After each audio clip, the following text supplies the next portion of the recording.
With Frankie Corrado. Frankie, Marchand makes a mistake and his coach lights him up on camera.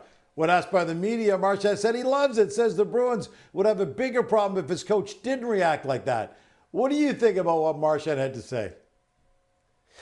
The best players, Gino, the guys that win, the guys that are considered great, they want to be coached, and that is part of coaching. So you have to think about this from the other player's perspective. If Brad Marchand, who's the captain of the team, who has to lead by example, goes out and has a bad turnover at a bad time in the game, and he comes back to the bench and the coach doesn't say anything, other guys take notice of that and they say, it's different rules for this guy. So I see how it is. There's different rules for the leaders, different rules for the best players than there is for us. The coach loses credibility that way. And for everyone involved, if everyone wants to hold each other accountable, and if the coach wants to have credibility with the whole roster, he has to be able to have that kind of reaction with the best player on his team. And like I said, the best guys, they want to be held accountable. They want to be coached. And in that situation, that is exactly what needs to happen. So good on Jim Montgomery, good on Brad Marchand for accepting that, and good on the Boston Bruins, because that looks like a locker room that is willing to hold themselves accountable when they make mistakes. But are the best guys really always willing to accept that? Craig Berube is doing the same thing with the Leafs, ripping them during a timeout and stopping practice to rip them there. Do you think this style of coaching works for all players on all teams?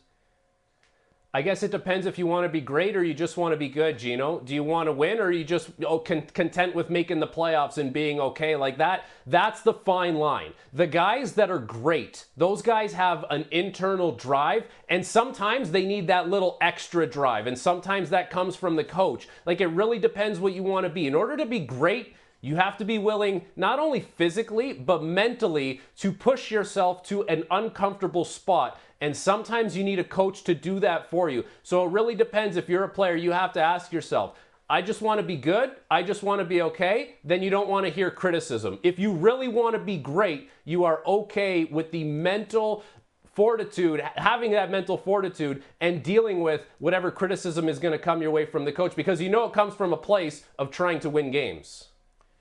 But doesn't that kind of public criticism sometimes take its toll on the players, where we talk about coaches have worn out their welcome because the players have stopped listening? Isn't there a danger to that as well?